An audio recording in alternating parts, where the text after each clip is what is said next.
Vous allez parler de la croix de Jésus. Puis je commence aujourd'hui. Puis la question que je vous pose, c'est une des dernières paroles de Jésus sur la croix. Il a dit, tout est accompli. Imaginez, vous êtes un des 12 disciples, une des personnes qui a suivi Jésus, puis vous voyez votre meilleur ami en train de mourir. Puis une des dernières choses qu'il vous dit, c'est tout est accompli. Qu'est-ce que ça veut dire? Qu'est-ce qui monte en vous? Moi, quand quelqu'un me dit ça, ça me fait penser peut-être à une partie de tennis, jeu 7 et match, fini. Il y a un perdant, il y a un gagnant. Mais quand Jésus dit tout est accompli, qu'est-ce qui monte? Il y a un espoir nouveau, mais on le sait aujourd'hui parce qu'il est ressuscité.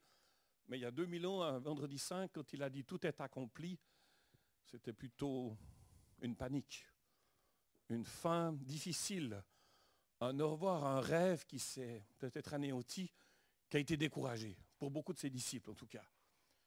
Tout est accompli, aujourd'hui on le sait que ça ouvre des possibilités. Ça ouvre l'espoir, ça donne une certitude que ma vie sur terre, elle peut avoir du sens. Alors aujourd'hui, c'est ce que j'aimerais vous partager avec vous. J'aimerais vous dire, le thème aujourd'hui, c'est que Jésus a besoin de toi. Jésus a besoin de toi pour que tu puisses faire une différence dans notre société.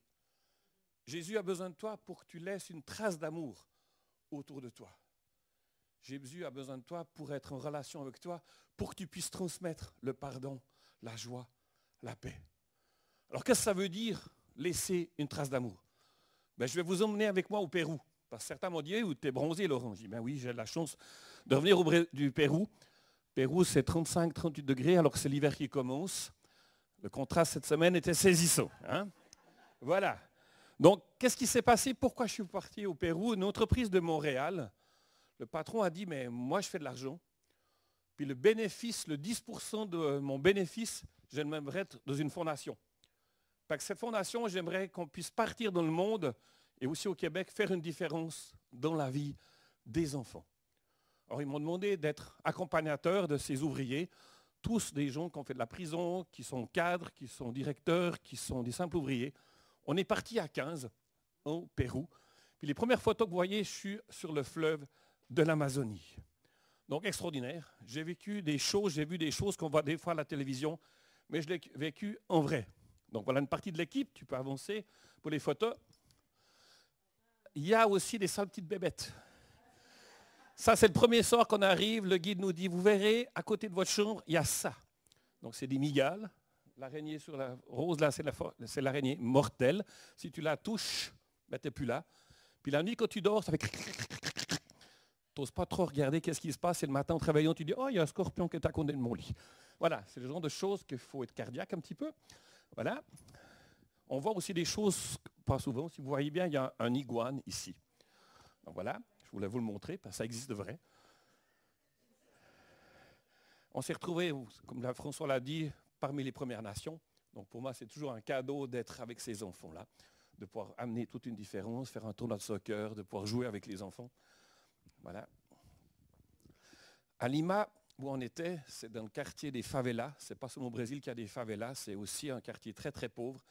Puis dans ce quartier, il y a une sorte de maison manoir McDonald's, des enfants et leurs familles qui viennent un peu partout du Pérou pour se faire soigner. Et puis cet enfant-là, mon petit Manuel, 4 ans, cancer inguérissable, et puis il est venu dans mes bras. Donc on s'est retrouvés là dans ce quartier pour être avec eux. Donc c'est toute une différence. Puis la fille, là, elle était aveugle, mais non, elle voit. Voilà. Là, le genre de maison dans le quartier j'étais. Voilà, puis on est en train de construire une école, 3 étages, tout à la main, brique par brique, faire le ciment, les roches, etc. Puis c'est la fête finale. Vous voyez qu'on a construit le 3e étage, puis cette semaine, ils mettent le toit. Donc, le travail est fait. On a construit une école. Voilà pourquoi je suis un petit peu bronzé. Et là, je termine par cette photo. Cet enfant, Rodriguez, je crois, avait 8 ans quand il a commencé à venir dans l'école, on a construit. Puis il nous a dit, quand j'ai commencé l'école, il n'y avait pas d'autre école dans le quartier. Parce que dans mon quartier, il y a 2 écoles publiques, mais quand le nombre est atteint, les autres enfants, on n'a pas le droit d'aller à l'école, on doit rester à la maison. Puis il y a une église qui a décidé de faire une école. Et puis je suis arrivé dans cette école, mais j'avais la honte, parce que c'était une école, il faisait très chaud, c'était des toiles ondulées comme toile. C'était pas agréable. Puis là, j'ai entendu dire qu'il y avait une équipe du Canada qui allait venir nous aider. Le Canada, pour lui, ça veut dire quoi? Puis la prof lui a dit, mais prie. Ouais, mais prie pourquoi? Qu'est-ce que c'est des étrangers qui veulent venir nous aider dans un endroit que personne ne vient? Puis là, il l'a vu. On est venu 3 ans de suite. Puis il témoignait, ben voilà, aujourd'hui, j'ai grandi, je suis dans cette école, je suis fier et j'ai vu que Dieu est vivant parce qu'il prend soin de moi. Donc priez, c'est dangereux. Voilà, je vais vous dire ça. Voilà la petite introduction, pourquoi je suis un petit peu différent que vous ce matin, mon teint. Voilà. Mais je reviens à mon thème, Jésus a besoin de toi pour être une trace de son amour. Être ici, peut-être vous avez entendu parler de Jésus, sûrement.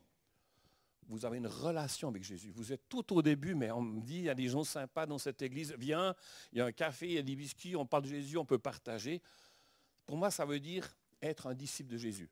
Puis être un disciple, c'est quoi? C'est une personne qui est en apprentissage. J'espère que vous avez tous lu sur mon front et sur votre front. Nous sommes en chantier. Nous sommes en construction. Nous ne sommes pas encore définitifs. Nous sommes en train d'avancer. Donc, un disciple, c'est ça. C'est une personne qui apprend. Puis pour apprendre, on a besoin de personnes qui marchent à nos côtés, qui nous relèvent quand nous sommes à terre, qui prennent soin de nous, qui nous téléphonent quand on n'est pas bien, qui croient en nous, qui nous libèrent dans des responsabilités, qui nous disent la vérité avec amour, qui nous encouragent. Puis si on ne sommes là, c'est qu'il y a quelqu'un un jour qui a parlé de nous, à nous, de Jésus. C'est extraordinaire. Depuis 2000 ans, depuis que Jésus a dit tout est accompli, depuis qu'il est ressuscité, il y a des milliers, des millions, des milliards d'histoires d'hommes, de femmes qui ont vécu quelque chose avec Jésus, qui le racontent. Et ça continuera après nous. Waouh! Donc aujourd'hui, dans la plupart des églises, on va lire un texte des Rameaux. Puis je vais vous le lire avec vous. Comment est-ce que Jésus a besoin de nous? Alors c'est l'évangile de Luc. Un homme n'est jamais monté sur lui. Ça veut dire qu'il n'a pas encore été dompté. Il ne sait pas porter quelqu'un sur son dos. Il n'a pas d'expérience. Ce n'est pas le genre de patron qui engagerait un ouvrier comme ça. Qu'est-ce que tu as fait dans ta vie? Ben, je n'ai pas de CV. Je n'ai pas de lettre de recommandation. Je n'ai jamais rien fait. On peut se poser la question, mais... Oh là, quel cadeau, merci. À part son jeune âge, pourquoi est-ce qu'il n'a jamais été monté, ce petit âne?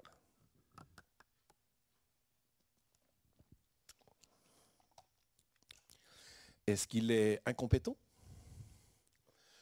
Est-ce qu'il a un caractère difficile? J'aimerais vous dire qu'avant notre rencontre avec Jésus, ou même des fois quelques mois après notre rencontre avec Jésus, ce petit âne, en fait, est l'image, l'écho de notre vie, de nos fragilités, de nos limites, de notre non-préparation, de notre petitesse, de peut-être nos inquiétudes. Donc, ce petit âne, personne n'a monté sur lui. Il ne peut pas se dire, moi, tu peux compter sur moi. Non. Deuxième caractéristique, ce petit âne est attaché. Ça veut dire qu'il n'est pas libre de ses mouvements. Il est retenu par une corde qui l'empêche de s'éloigner de son piquet. Oui, la corde le protège, mais elle l'enferme aussi. Attaché, ça veut dire lié. Et peut-être ça vous rappelle l'histoire d'une femme liée dans le Nouveau Testament. Luc 13. Je vous la lis cette fois.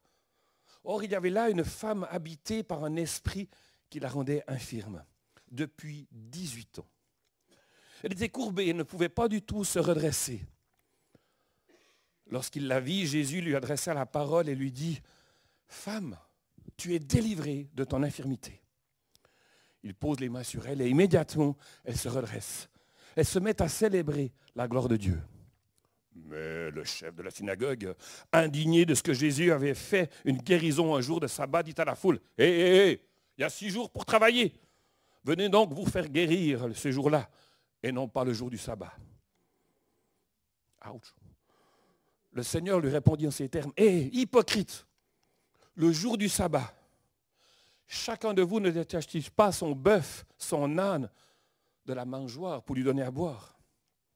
Cette femme qui est une fille d'Abraham, cette femme qui est une sœur, cette femme qui fait partie de votre famille, que Satan tenait attachée depuis 18 ans, ne fallait-il pas la délivrer de cette chaîne le jour du sabbat? Et ces paroles remplirent de joie tous ses adversaires. Ces paroles remplirent de honte tous ses adversaires.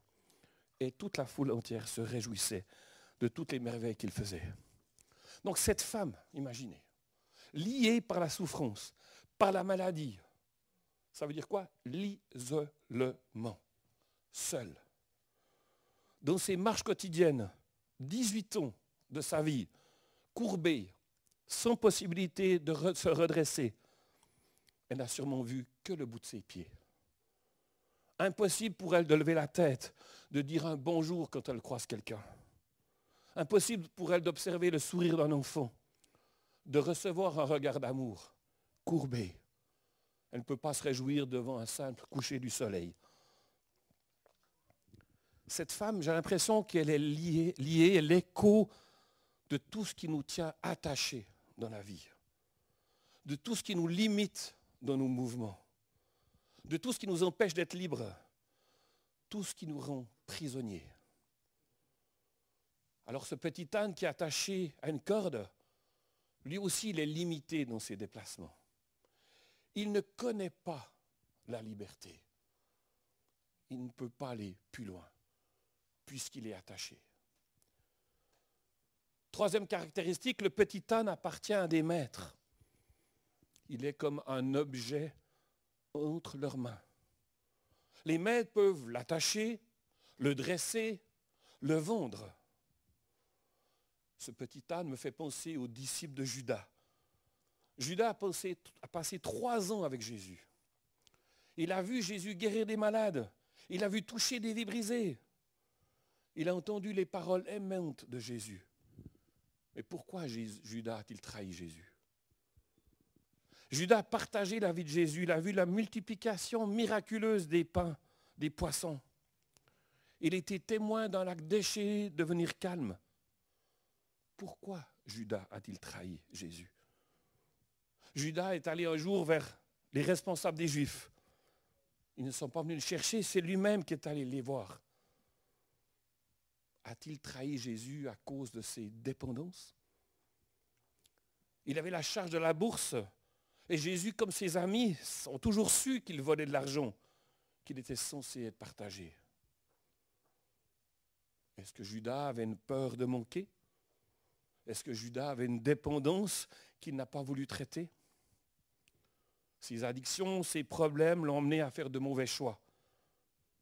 Il a fait des choses qui l'ont conduit sur le chemin du remords. Mais j'aimerais vous dire qu'ici, nous avons tous des dépendances.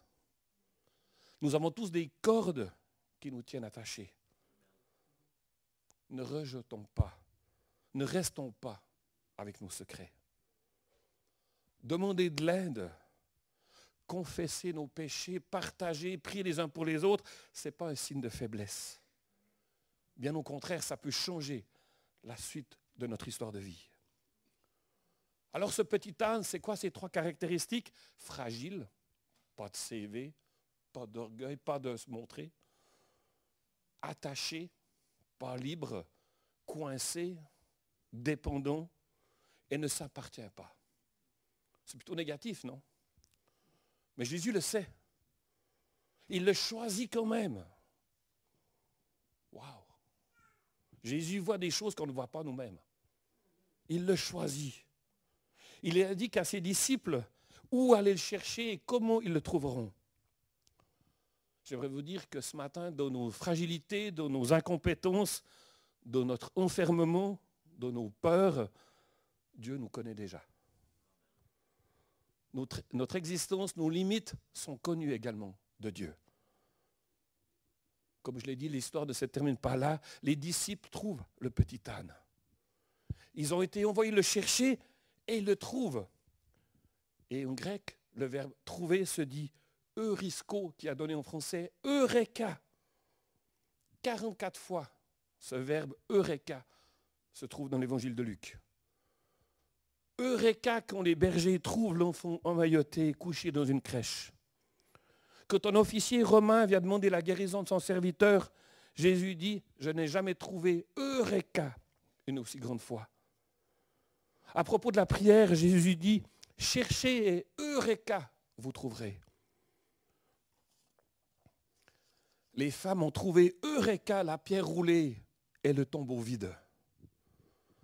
Les disciples d'Emmaüs, après avoir reconnu Jésus ressuscité, reviennent à Jérusalem et ils trouvent Eureka, les autres disciples qui sont dans la joie de la résurrection.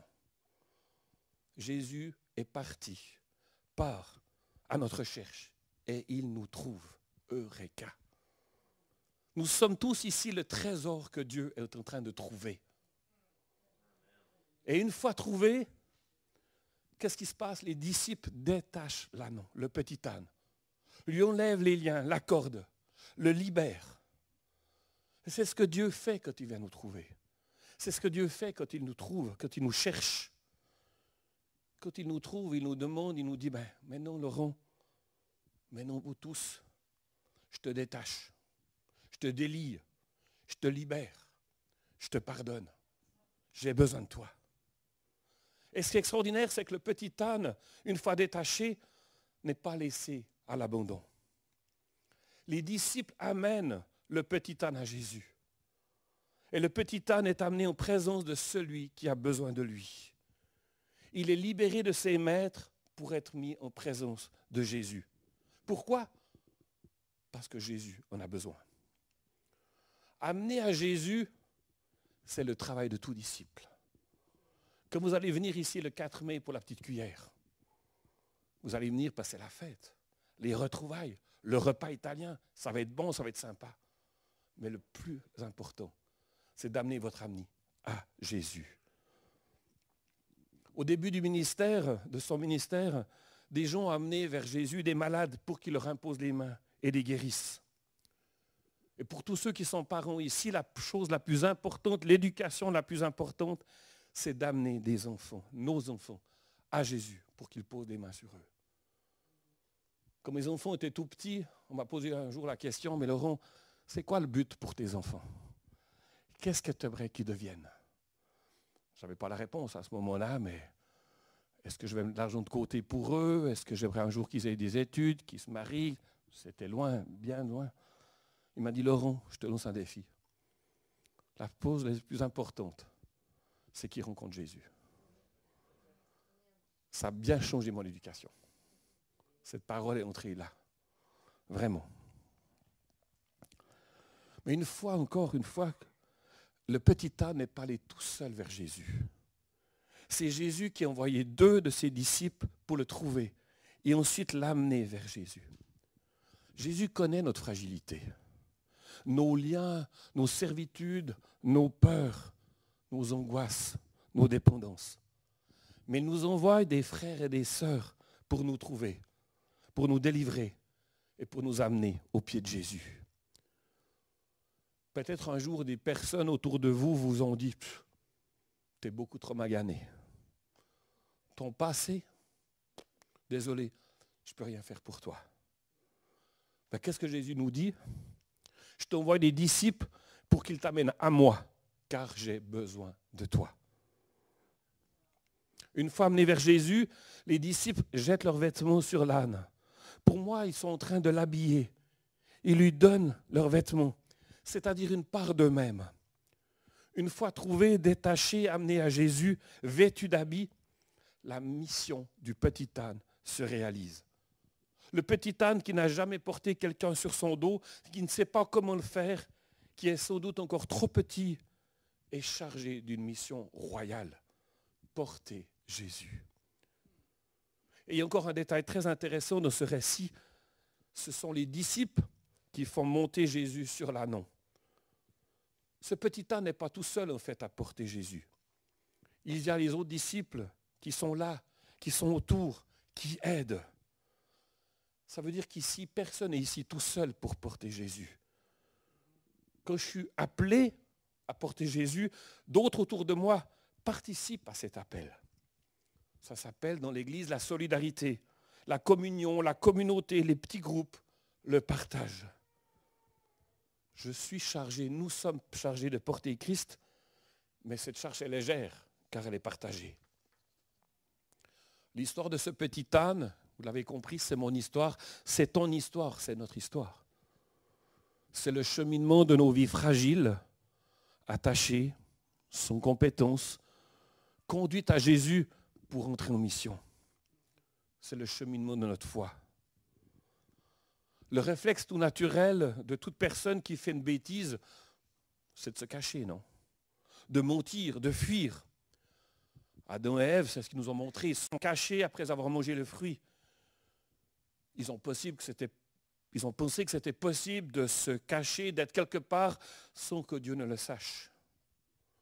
Probablement, ils veulent revenir vers Dieu quand ils seront meilleurs, plus parfaits.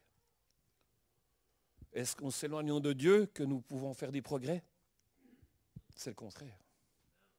L'apôtre Pierre, quand il reconnaît Jésus sur le rivage, va plonger depuis son bateau pour aller vers son Seigneur. Pierre a regardé à Jésus et non son bateau vide. Il ne veut pas rester sur son échec du reniement. Il se laisse attirer par l'amour qui le transforme.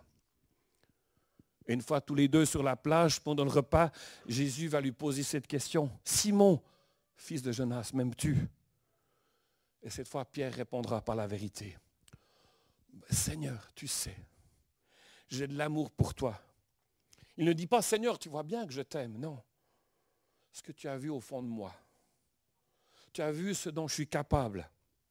Ce n'était pas tellement un signe d'amour te trahir, te renier. Mais tu sais que tout au fond de mon cœur, malgré les apparences, malgré mes échecs, tu sais que je t'aime. Pierre répond à partir de son cœur et non à partir de ses réalisations, de ses responsabilités. Et c'est intéressant qu'à ce moment-là, Jésus pose la question à Simon et non à Pierre, le responsable. Jésus le rejoint et l'invite à nouveau à le suivre. Pierre connaît sa fragilité. Il connaît mieux Jésus maintenant. Il sait que Jésus est le Fils de Dieu et son appel devient plus précis. Tu ne seras plus un pêcheur d'hommes, mais prends soin de mes brebis.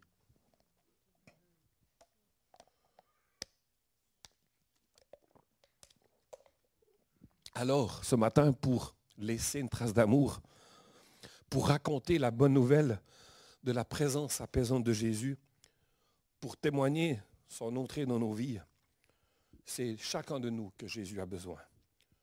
Quel beau privilège nous avons. J'aimerais vous dire à ce matin, en route, tout ne fait que commencer.